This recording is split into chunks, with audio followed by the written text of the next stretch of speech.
नमस्ते।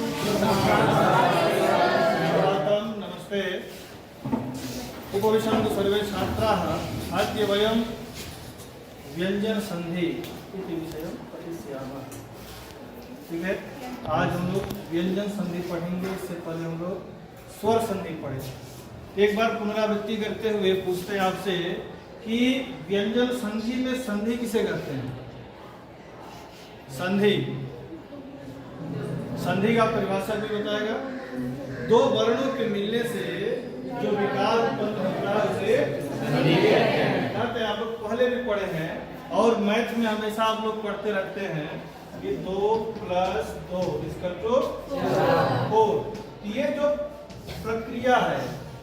जो प्रक्रिया है, जो मैथ में आप पढ़ते हैं, इसी को संस्कृत में संधि कहते हैं, हिंदी में भी इसको संधि कहते हैं। यहाँ पर क्या होगा कि 2 अंक जोड़े हैं आप, 2 और 2 मिलाकर के 4 किए हैं। लेकिन संधि में क्या होता है, इसमें वर्ण जोड़ते हैं। क्या जोड़ते हैं? वर्ण, स्वर वर्ण और व्यंजन। जैसे अ + अ तो आ हो जाता है। अ + ई बराबर क्या हो जाएगा? ए हो जाएगा। ये संधि हो गया। इसी को एडिशन आप लोग कहते हैं। ये स्वर संधि हो गया। दोनों क्या है? स्वर वर्ण है। और भी स्वर है, ई भी स्वर है। पहला पद भी स्वर है, बाद वाला भी पद स्वर, यानी 2 स्वर वर्ण मिल करके दीर्घ हो जा रहा है और ए हो जा रहा है। हम लोग को क्या पढ़ना है? व्यंजन संधि। व्यंजन संधि, व्यंजन में संधि का पहला नियम क्या है? इसमें जो पहला पद है वह क्या होना चाहिए? व्यंजन वर्ण होना चाहिए। और व्यंजन वर्ण के बाद यदि स्वर या व्यंजन वर्ण आता है, उससे मिलने पर जो परिवर्तन होता है उसे क्या कहते हैं? उसे व्यंजन संधि कहते हैं। ठीक है, तो आज का हम लोग का विषय है व्यंजन संधि। जब किसी व्यंजन वर्ण के बाद कोई स्वर या व्यंजन वर्ण हो तो उनके योग में व्यंजन संधि होती है। जैसे वाक + ईसः, वाक + ईसः। वहाँ वाक में क में क्या? वाक के पहले पद के अंत में क्या है? क है। बाद में क्या आया है? स्वर आया है। व्यंजन वर्ण के बाद स्वर वर्ण आया है, तो वहां पर क्या हो गया? क के स्थान पर ग हो गया और वागीसः बन गया। ठीक है, तो व्यंजन संधि के प्रमुख भेद, में कितने हैं? 3, जो हमारे सिलेबस में है। जस्प संधि, अनुस्वार संधि और अनुनासिक संधि। कति भेदा भवन्ति? 3 भेदा भवन्ति। जस्प संधि, अनुस्वार संधि, अनुनासिक संधि। इसमें अब हम लोग जस्प संधि पढ़ेंगे। जस्प संधि का सूत्र है छलाम जसोन्ते। छलाम जसोन्ते, यह जस्प संधि का सूत्र है। और ये जो हिंदी में लिखा हुआ है, इस सूत्र का अर्थ है, सूत्रार्थ है, झल प्रत्याहार होता है। झल प्रत्याहार में 28 वर्ण आते हैं। कितने? 28। जस प्रत्याहार में कौन कौन सा वर्ण आता है? ज, ब, ग, ड, द। ज, ब, ग, ड, द। ये किसी भी वर्ग का जो तीसरा वर्ण है, वह जस प्रत्याहार में आता है। छलाम जस अंते, इसको अलग अलग करेंगे तो क्या हो जाएगा? छलाम जस अंते, झल प्रत्याहार।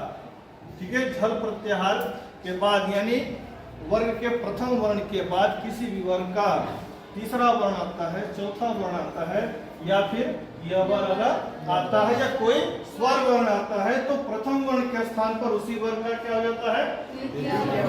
तृतीय वर्ण हो जाता है। समझ आ गया सबको? संधि का क्या नाम है? जस्प संधि। सूत्र का क्या नाम है? इसका जो नियम है वह एक बार देखेंगे और आप लोग इसको नोट कर लेंगे। नोट कर लीजिए। यदि वर्ग के प्रथम वर्ण के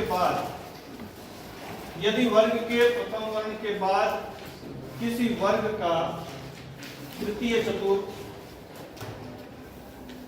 यदि वर्ग के प्रथम वर्ण के बाद किसी वर्ग का तृतीय चतुर्थ वर्ण या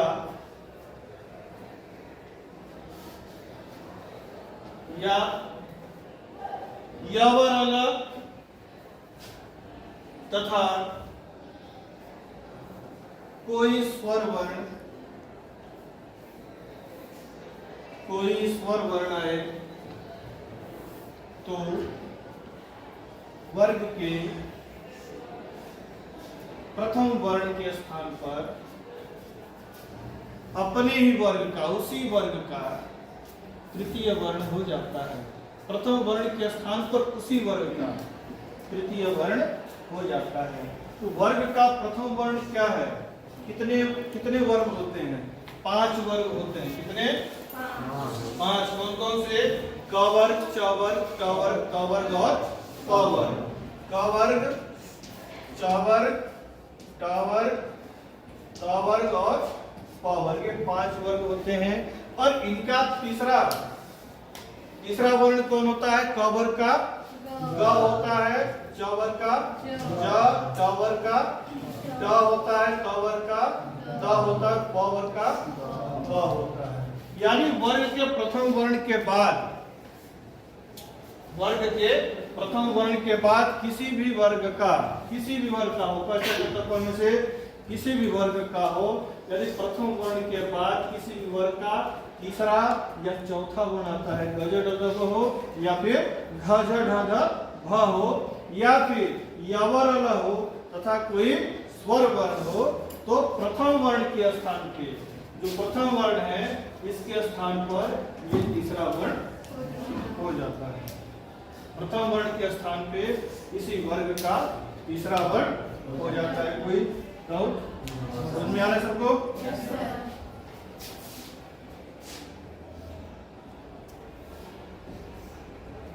अब इसका एग्जाम्पल लिखिए, उदाहरण आपको।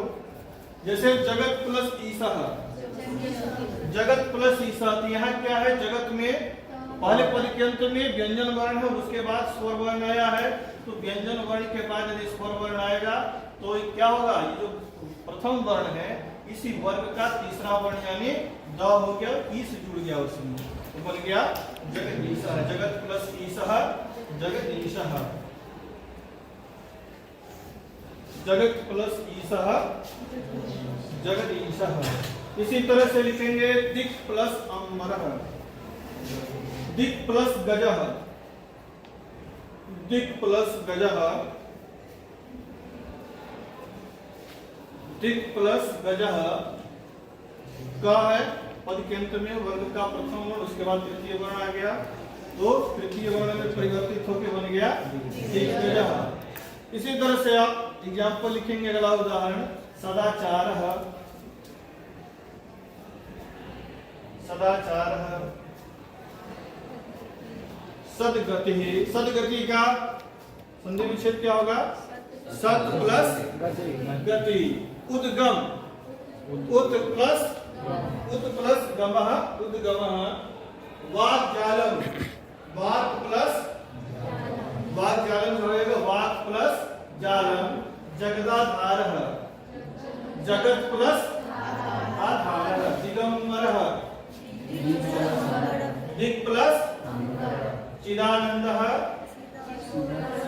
चित् प्लस आनंदः, कृदन्तः, कृत प्लस अंतः, कालादेव, कालात्, कालात् प्लस एव, कालात् प्लस एव, कालादेव हो गया।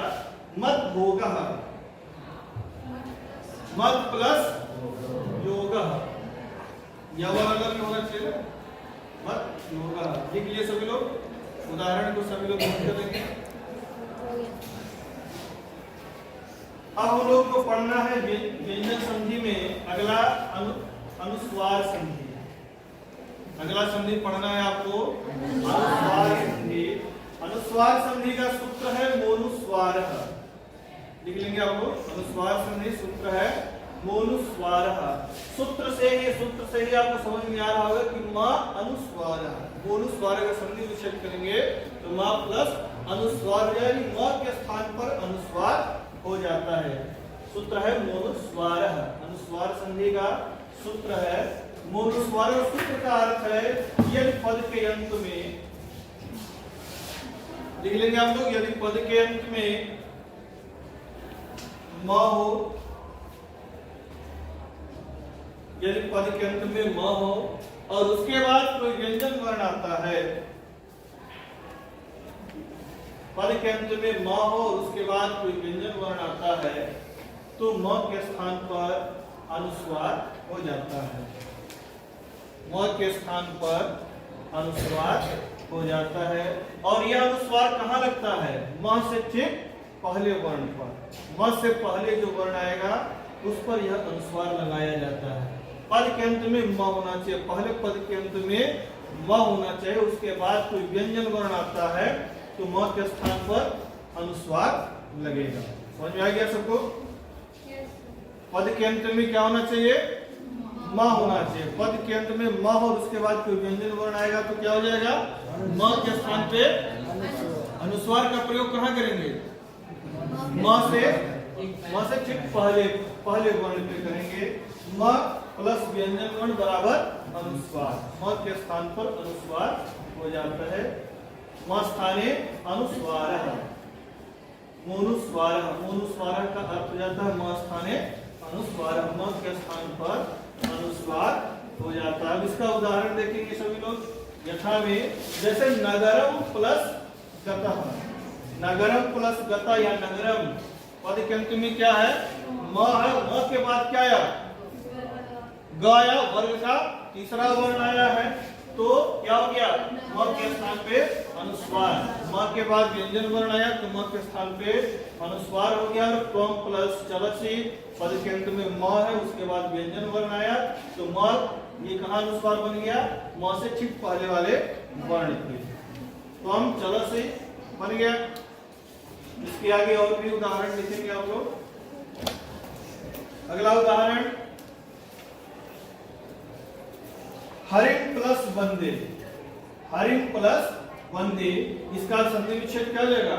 हरिम, म में अंत रहेगा। हरिम प्लस अहम गच्छामि।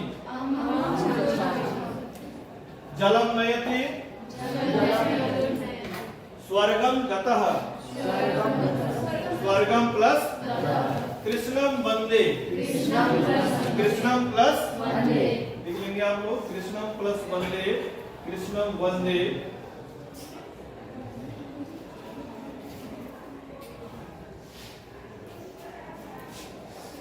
इसका और भी एग्जाम्पल उदाहरण आप लोग देखेंगे। ये लिख लिए सभी लोग, समझ में आ गया? अगला है कृष्णम, कृष्णम नमामि। कृष्णम नमामि का संधि विच्छेद क्या होगा? कृष्णम प्लस शिवम नमति। नमति, कृपाम प्राप्नोति। अहम धावामि। वानरम पश्यति। वानरम प्लस पश्यति। अब इसका दूसरा नियम है, अनुस्वार संधि का दूसरा नियम लिखेंगे। यदि पद के अंत में म हो, यदि पद के अंत में म हो और उसके बाद कोई स्वर वर्ण आता है,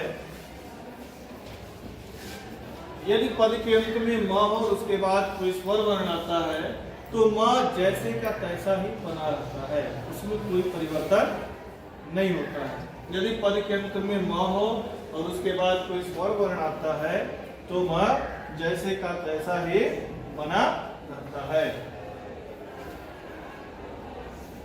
यदि पद के अंत में म हो और उसके बाद कोई स्वर वर्ण आता है तो म जैसे का तैसा ही बना रहता है। इसका उदाहरण आप देखेंगे। जलम प्लस आनय। जलम प्लस आनय, यह क्या है? पहले पद के अंत में म है और उसके बाद क्या आ गया? स्वर वर्ण आ गया।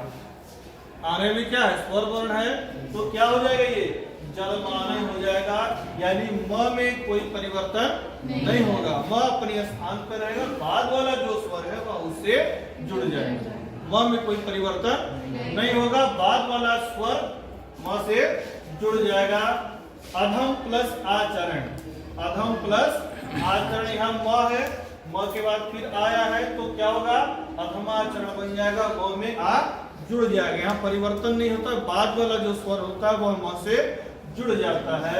अहम प्लस अगच्छम क्या बनेगा? अहम अगच्छम। वनम प्लस अगच्छत वन मगच्छत। वनम प्लस अगच्छत क्या हो जाएगा? अहम इच्छामि अहम इच्छामि। अहम प्लस इच्छामि अहम इच्छामि हो जाएगा। इसे आप लोग नोट कर लीजिए, लिख लीजिए। उदाहरण अहम प्लस इच्छामि अहम इच्छामि।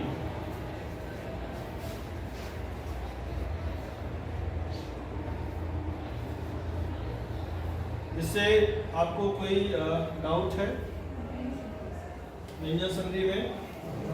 इसके बाद हम लोग पढ़ेंगे अनुनासिक संधि। कौन सी संधि पढ़ना है? अनुनासिक संधि। ये आप लोग लिख लीजिए, अनुनासिक संधि। नोट कर लीजिए आप लोग, अनुनासिक संधि। अनुनासिक संधि जिसका सूत्र है यरोनुनासिके अनुनासिको वा। अनुनासिक संधि का सूत्र है यरोनुनासिके अनुनासिको वा। अब इस सूत्र का अर्थ क्या होता है? यदि वर्ग के प्रथम वर्ण के बाद, यदि वर्ग के प्रथम वर्ण के बाद किसी वर्ग का पंचम वर्ण आए, यदि वर्ग के प्रथम वर्ण के बाद किसी वर्ग का पंचम वर्ण आए, तो यदि वर्ग के प्रथम वर्ण के बाद किसी वर्ग का पंचम वर्ण आए, तो प्रथम वर्ण के स्थान पर उसी वर्ग का तृतीय या पंचम वर्ण हो जाता है।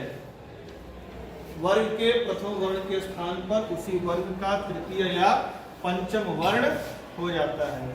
ये जो संधि है ये आपके जस्त संधि से मिलता जुलता है।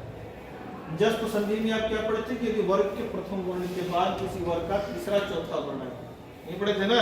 इसमें क्या है कि प्रथम वर्ण के बाद, वर्ग के प्रथम वर्ण के बाद किसी भी वर्ग का पंचम वर्ण। पंचम वर्ण क्या होता है? जैसे क वर्ग का पंचम वर्ण क्या होगा? न। च वर्ग का पंचम वर्ण य। ट वर्ग का पंचम वर्ण ड़ हो जाएगा। त वर्ग का पंचम वर्ण न। प वर्ग का पंचम वर्ण म। न य ण नम। ये 5 अनुनासिक है। इसको अनुनासिक कहते हैं क्योंकि नाक से इसका उच्चारण होता है। यमं गणनम न यणनम। ठीक है? तो प्रथम वर्ण के बाद यदि पंचम वर्ण आता है किसी भी वर्ग का, तो प्रथम वर्ण के स्थान पर पंचम वर्ण में परिवर्तित हो जाता है। प्रथम वर्ण के स्थान पर उसी वर्ग का पंचम वर्ण हो जाता है। समझ में आ गया सबको? यदि वर्ग के प्रथम वर्ण के बाद किसी वर्ग का पंचम वर्ण आए, तो प्रथम वर्ण के स्थान पर उसी वर्ग का पंचम वर्ण हो जाता है। जैसे जगत प्लस नाथ। यहाँ देखिए, जगत में त हो गया वर्ग का प्रथम वर्ण, और नाथा ये न हो गया पंचम वर्ण। पंचम वर्ण हो गया। तो प्रथम वर्ण के बाद यदि किसी वर्ग का पंचम वर्ण आएगा, तो प्रथम वर्ण के स्थान पर उसी वर्ग का पंचम वर्ण हो जाएगा, बन जाएगा जगन्नाथ। जगत प्लस नाथ जगन्नाथ। उत प्लस नति। उत त है प्रथम वर्ण, न हो गया पंचम वर्ण, तो प्रथम वर्ण का पंचम वर्ण परिवर्तन हो गया, बन गया उन्नति। वाक् प्लस मयः। वाक् प्लस मयः वाङ्मयः। उत प्लस मुखः उन्मुखः। सत् प्लस मित्रम सन्मित्रम। सत् प्लस मित्रम सन्मित्रम। देखिए आप लोग, अब आपसे प्रश्न पूछते हैं कि जस्त संधि का सूत्र क्या है? सलाम जसोन्ति। जस्त संधि का सूत्र क्या है? सलाम जगदम्बा। जगदम्बा का संधि विच्छेद क्या होगा? जगदम्बा में कौन संधि होगी? जसत्व संधि। जगदीशा में जसत्व संधि। जसत्व संधि के बाद हम लोग पढ़ेंगे कौन सा संधि? अनुस्वार संधि। अनुस्वार संधि का सूत्र कोई बताएगा? म के स्थान पे अनुस्वार हो जाता है। उसमें 2 नियम बताए थे। अनुस्वार में 2 नियम बताए थे। उसमें इसमें कोई एक विद्यार्थी कोई एक नियम बताएगा, इसमें क्या होता है बताओ बालिका। ये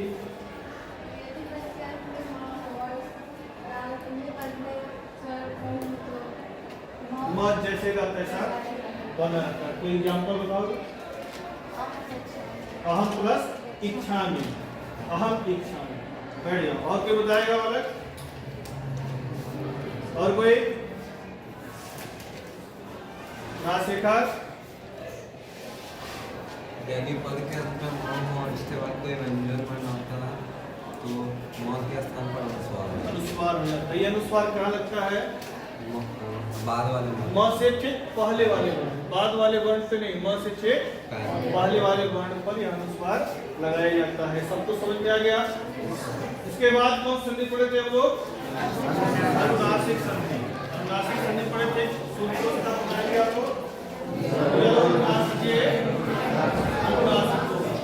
अनुनासिक संधि में प्रथम वर्ण किस वर्ण में परिवर्तित होता है? पंचम वर्ण में। जो पहला वर्ण है वह पंचम वर्ण में, प्रथम स्थान है पंचम वर्ण परिवर्तन।